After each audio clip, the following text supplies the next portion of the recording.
दोस्तों स्वागत करता हूं एक बार फिर से मैं सुरजीत कुमार आपके अपने YouTube channel B study official पर। दोस्तों फटाफट की इस वीडियो में मैं आप लोगों को बताऊंगा कि एग्ज़ाम में जो पूछे जाते हैं, जो विभिन्न प्रकार के अम्ल है उनके उपयोग हैं, उसे पूछा जाता है। तो उसको मैं लेकर आया हूं एक छोटे से वीडियो में, जल्दी से देख लीजिएगा, आपके एग्ज़ाम के लिए बहुत ही ज़्यादा उपयोगी है। तो आइए फटाफट से वीडियो को शुरू करते हैं। दोस्तों सबसे पहला है एसिटिक एसिड। दोस्तों कई बार एग्जाम में एसिटिक एसिड का जो फार्मूला है, पहले तो ये फार्मूला ही पूछ लिया जाता है। तो इसका फार्मूला है CH3COOH।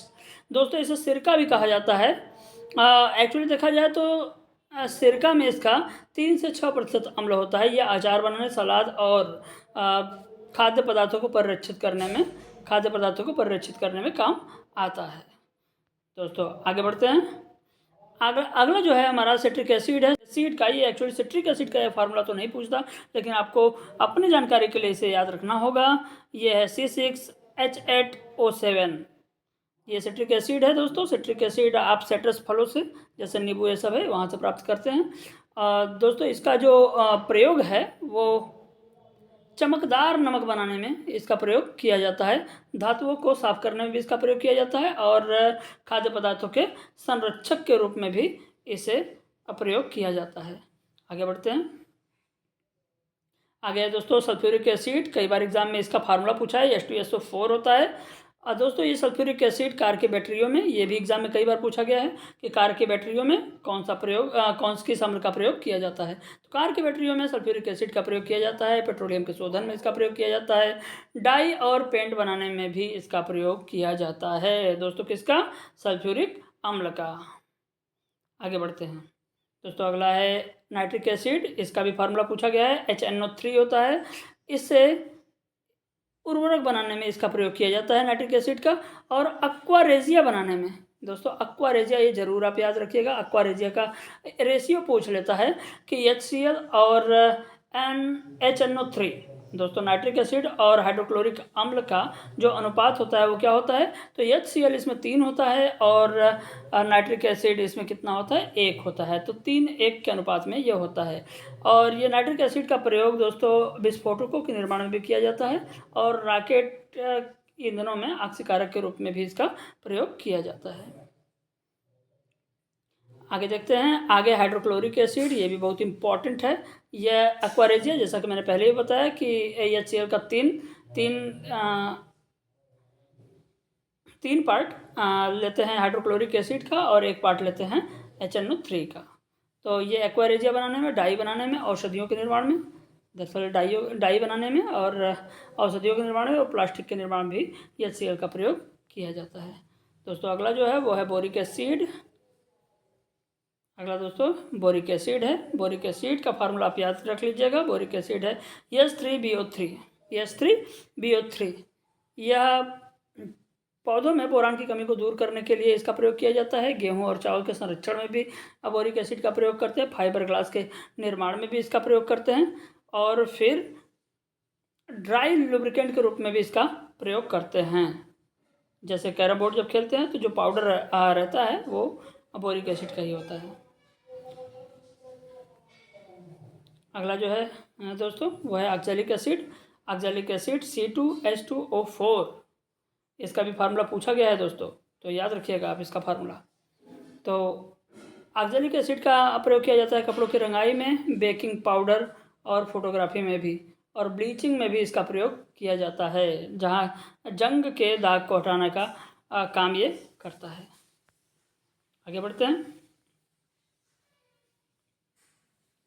आगे दोस्तों अब कुछ क्षारकों का प्रयोग देख लेते हैं। अभी तो हमने एसिड का देखा, अब कुछ क्षारकों का देख लेते हैं। कुछ क्षारकों में सबसे पहले है सोडियम हाइड्रॉक्साइड, या इसे कास्टिक सोडा कहा जाता है। तो दोस्तों कास्टिक सोडा का प्रयोग कहाँ किया जाता है? साबुन बनाने में किया जाता है, कागज़ बनाने में किया जाता है, अपमार्जक के निर्माण में किया जाता है। और सोडियम हाइड्रॉक्साइड का प्रयोग पेट्रोलियम के शोधन में भी किया जाता है और कपड़ा उद्योग में कपड़ा निर्माण में भी किया जाता है। फिर जो दूसरा है दोस्तों, दूसरे की बात कर लेते हैं, तो वो है कैल्शियम हाइड्रॉक्साइड। कैल्शियम हाइड्रॉक्साइड को चूने का पानी या बुझा हुआ चूना भी इसे कहा जाता है, CaOH ट्वाइस। ये कई बार एग्जाम में पूछा जा चुका है, तो आप इसका फार्मूला जरूर याद रखेंगे। इसके बाद बात करते हैं इसको उपयोग की। तो चमड़ा उद्योग में ये काम करता है। काम आता है। और अम्लीय मृदा, जब यदि मृदा अम्लीय हो जाती है तो इसका छिड़काव कर दिया जाता है ताकि न्यूट्रलाइज हो जाए, अम्लीयता का थोड़ी कम हो जाए, जिससे कि वो उपजाऊ हो सके। फिर जल एवं गंदी नाली के उपचार में भी कैल्शियम हाइड्रोक्साइड का प्रयोग किया जाता है। इसके बाद एक विरंजक चूर्ण या ब्लीचिंग पाउडर जिसे कहा जाता है, उसके निर्माण में और सीमेंट फैक्ट्री में भी इसका प्रयोग किया जाता है, और प्लास्टर और मोर्टार के निर्माण में इसका प्रयोग किया जाता है। आगे बात करते हैं। आगे है मैग्नीशियम हाइड्रोक्साइड। दोस्तों इसे याद रखिएगा, इसे मिल्क ऑफ मैग्नीशिया भी कहा जाता है। आपने देखा होगा, ये कई दवाओं में इसका प्रयोग किया जाता है। ये है MgOH ट्वाइस। देखिए यहाँ पे लिखा हुआ है, मिल्क ऑफ मैग्नीशिया भी इसे कहा जाता है। तो ये वेस्ट वाटर के जो अपशिष्ट जल होते हैं, गंदे पानी होते हैं, उसको उपचार में इसका प्रयोग किया जाता है। अग्निरोधन में भी इसका प्रयोग किया जाता है। और ये एंटासिड, जो दवाइयाँ होती है एंटासिड, उसके निर्माण में भी ये काम करता है। तो ये पाचन में महत्वपूर्ण भूमिका निभाता है। इसके बाद है कैल्शियम ऑक्साइड, जिसे कहते हैं कैल्शियम ऑक्साइड। यह है बिना बुझा हुआ चूना। दोस्तों कई बार देता है एग्जाम में, बिना बुझे हुए चूने का फार्मूला क्या होता है, वो होता है केवल CaO। अब इसका निर्माण, इसका औषधि उपयोग है, ये कीटाणुनाशक है। सीमेंट और कागज़ की फैक्ट्री में इसका प्रयोग किया जाता है। इस्पात के निर्माण में भी इसका प्रयोग किया जाता है। कास्टिक सोडा के निर्माण में भी इसका प्रयोग किया जाता है। आगे बढ़ते हैं। आगे है दोस्तों magnesium oxide, MgO। Magnesium oxide का भी फार्मूला पूछा जा चुका है ग्रुप डी के एग्ज़ाम में, और ये मृदा, भूजल, पेयजल के उपचार में इसका प्रयोग किया जाता है। फिर इसके बाद है विद्युत केबलों में तापरोधक के रूप में इसका प्रयोग किया जाता है। और प्लाज्मा टीवी के डिस्प्ले में सुरक्षात्मक लेपन में भी इसका प्रयोग किया जाता है। दोस्तों ये बहुत ज़्यादा इम्पोर्टेंट नहीं है। आगे बढ़ते हैं।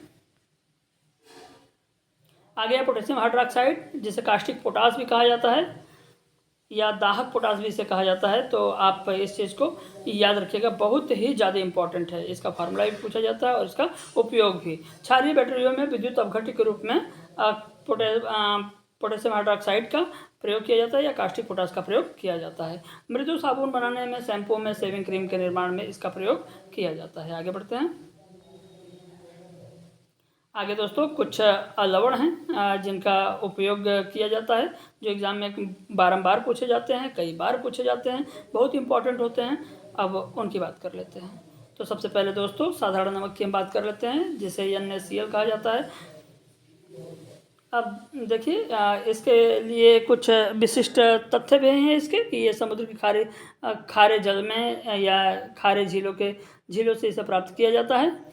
और सोडियम हाइड्रोक्साइड और क्लोरीन की अभिक्रिया से भी इसे प्राप्त किया जा सकता है। तो खैर इसकी तरफ हम नहीं चलते हैं, हम इसके उपयोग की तरफ चलते हैं।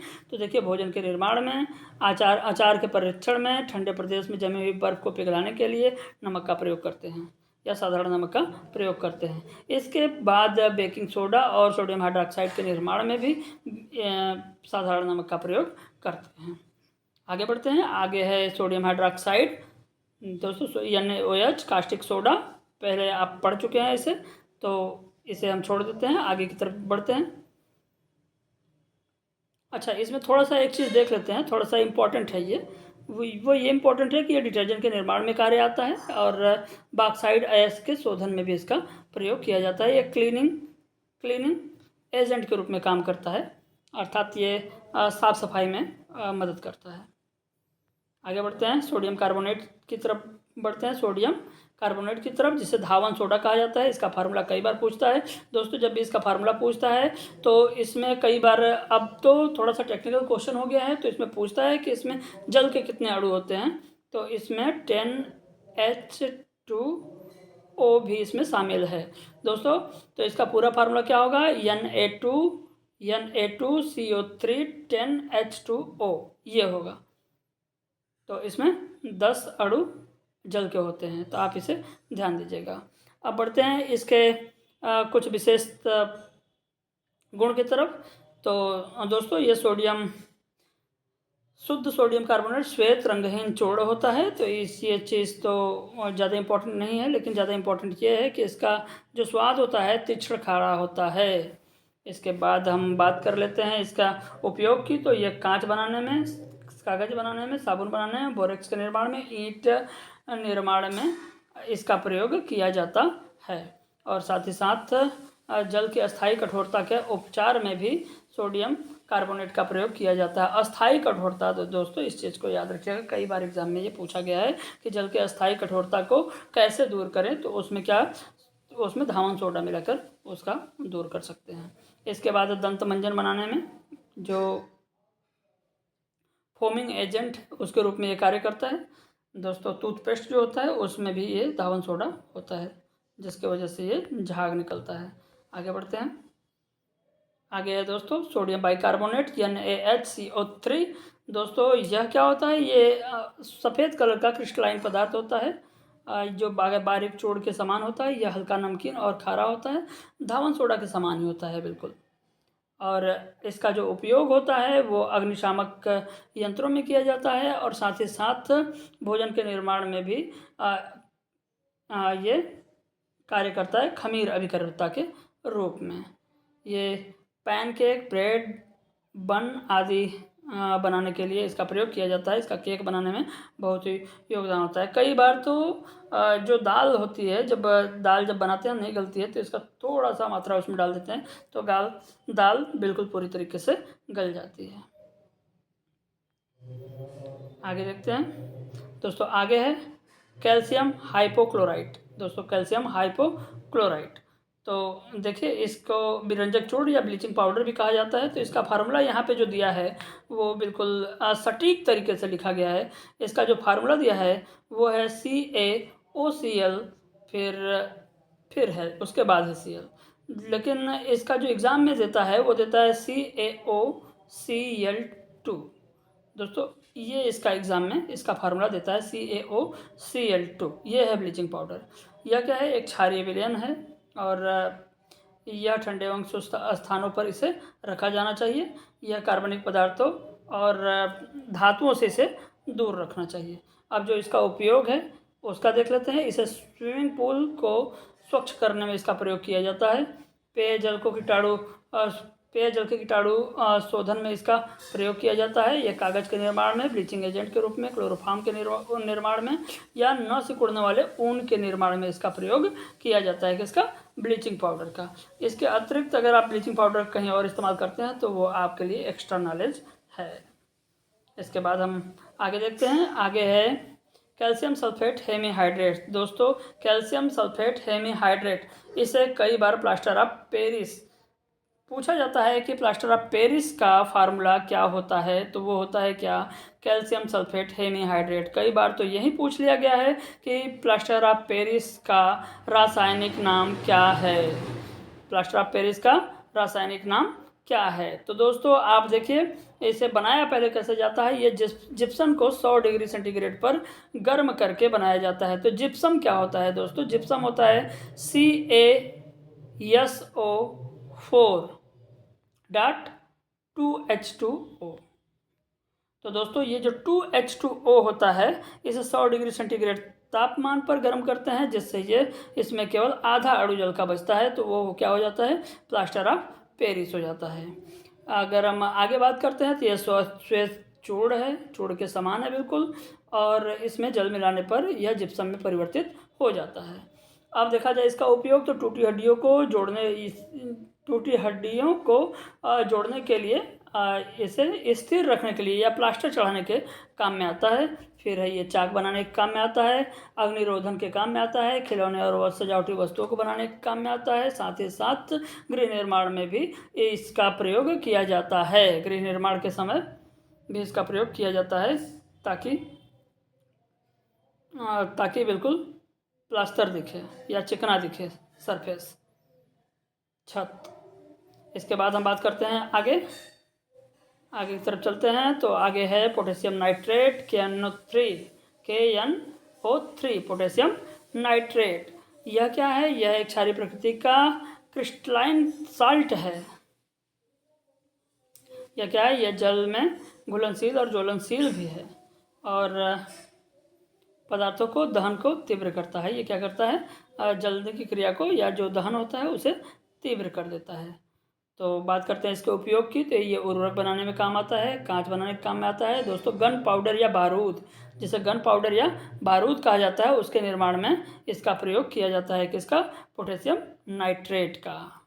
यह दांतों के लिए अत्यंत संवेदनशील होता है, तो दंतमंजन के निर्माण में भी इसका प्रयोग किया जाता है, या औषधियों के निर्माण में भी इसका प्रयोग किया जाता है। साथ ही साथ रॉकेट ईंधन में आक्सीकारक के रूप में भी इसका प्रयोग किया जाता है। तो दोस्तों ये थी आज की वीडियो, जिसमें हमने आपको बताया कि अम्लों, क्षारों और कुछ लवणों के कुछ फार्मूले, उनके विशेष उपयोग। तो वीडियो कैसी लगी? वीडियो उम्मीद करता हूँ कि वीडियो आपको बिल्कुल अच्छा लगा होगा। बहुत ही बेहतरीन वीडियो था, और ऐसे ही नॉलेजेस वीडियो को पाने के लिए आप हमारे चैनल को विजिट कर सकते हैं। चैनल को सब्सक्राइब कर लीजिए, वीडियो को लाइक करिए, वीडियो को शेयर करिए, ताकि हमारे चैनल ग्रोथ कर सके। तो अपने प्यार बनाने के लिए बहुत बहुत धन्यवाद।